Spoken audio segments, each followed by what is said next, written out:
station. This is Houston. Are you ready for the event? We're ready for the event.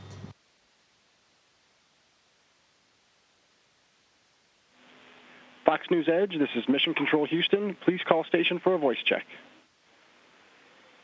Station, this is Allison Conklin with Fox News Edge. Can you hear me? Hey, Allison, we have you loud and clear. Awesome. Hi, guys. How are you? We're doing great. Thanks. We had a great week and looking forward to the weekend. Do you actually have weekends? Like, do you take time off when you're up there? Yeah, we get a little time on the weekends to have free time. Usually on Saturday mornings, we'll do kind of house cleaning up here. And then after that, Saturday afternoon is free and Sunday is generally free as well. So what's a typical day like for you? Do you wake up? Do you do exercises? Do you have meals at certain times of the day? Actually, we all kind of have different schedules because we have only limited number of exercise hardware, and we spend each of us about 2.5 hours exercising a day. And so the schedulers have this big challenge of juggling all the things that we have to get done in addition to exercise with the availability of the hardware and making sure that the space is free and available for us to work. But a typical day can involve maybe a big scientific day where we're doing lots of different scientific experiments. It might be a repair day where we're fixing hardware.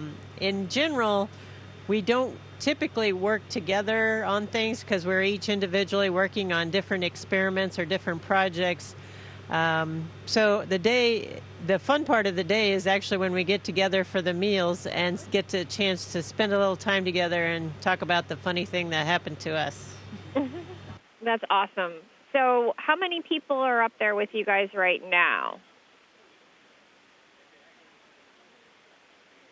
So we have a crew of 6, which is the normal crew complement up here. There's 2 groups of 3 because of the Russian vehicles that we fly up and down on only hold 3 people. So I came up with 2 Russians, and Peggy came up with a Russian and a French astronaut.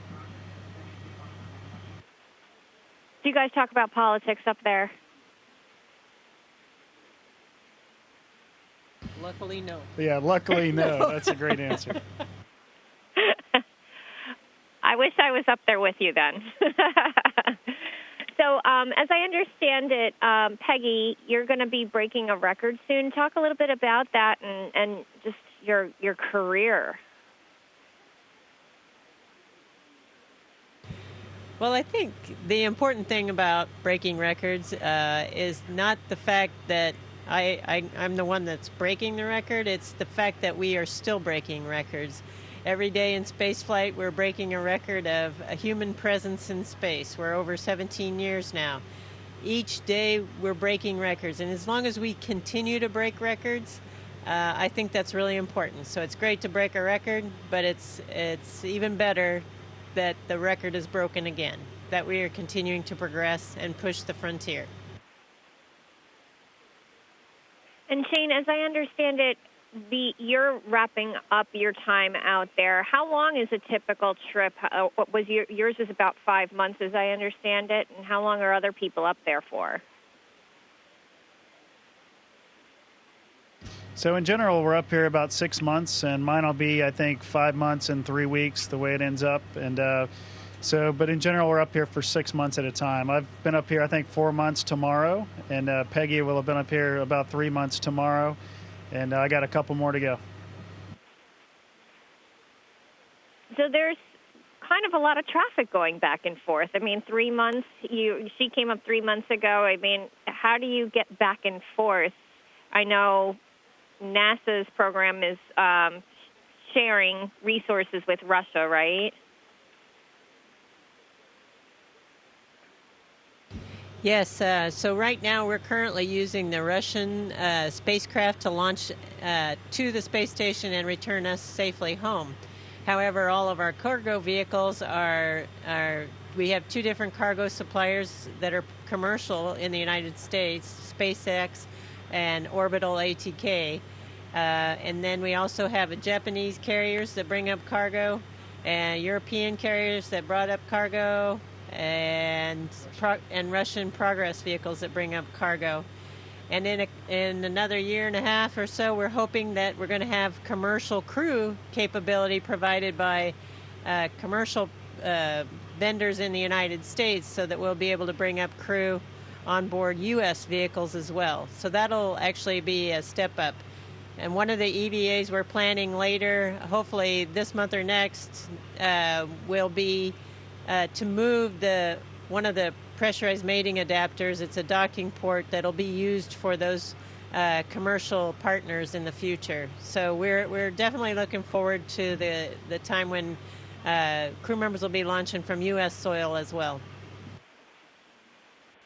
And I don't know if you guys follow what's happening here or what's happening in your industry, but tomorrow SpaceX is going to be launching a rocket into space, and they're talking about what's going to happen with that. And I don't know if you follow what SpaceX is doing and Elon Musk, and a lot of hype down here about the mission to Mars and what year that's going to happen and things like that. I mean, this is this kind of thing that it's huge right now. We're talking about it all the time.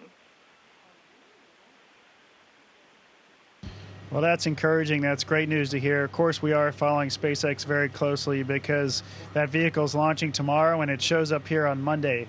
And Thomas Pesquet, the French astronaut, is going to use the Canadian robotic arm, and he's going to grab it and then attach it to the space station. So it's going to have a lot of experiments for us, a lot of clothing and food and other supplies as well. So we're really looking forward to getting SpaceX 10 on board. Awesome. Well, keep up the good work up there. I have never done an interview with people on the International Space Station, and it's really quite an honor to be able to talk to you. It's very cool, and we miss you guys down here, and get back safely. Thanks a lot, Allison. Thank you, guys. Thank you so much for making this happen. We really appreciate it. This has been great. We really enjoyed it. Have a great weekend. I give you guys a 10. Station, this is Houston ACR. Thank you. That concludes the event. Thank you to all participants with Fox News Edge Station. Please stand by while we reconfigure video and audio communications.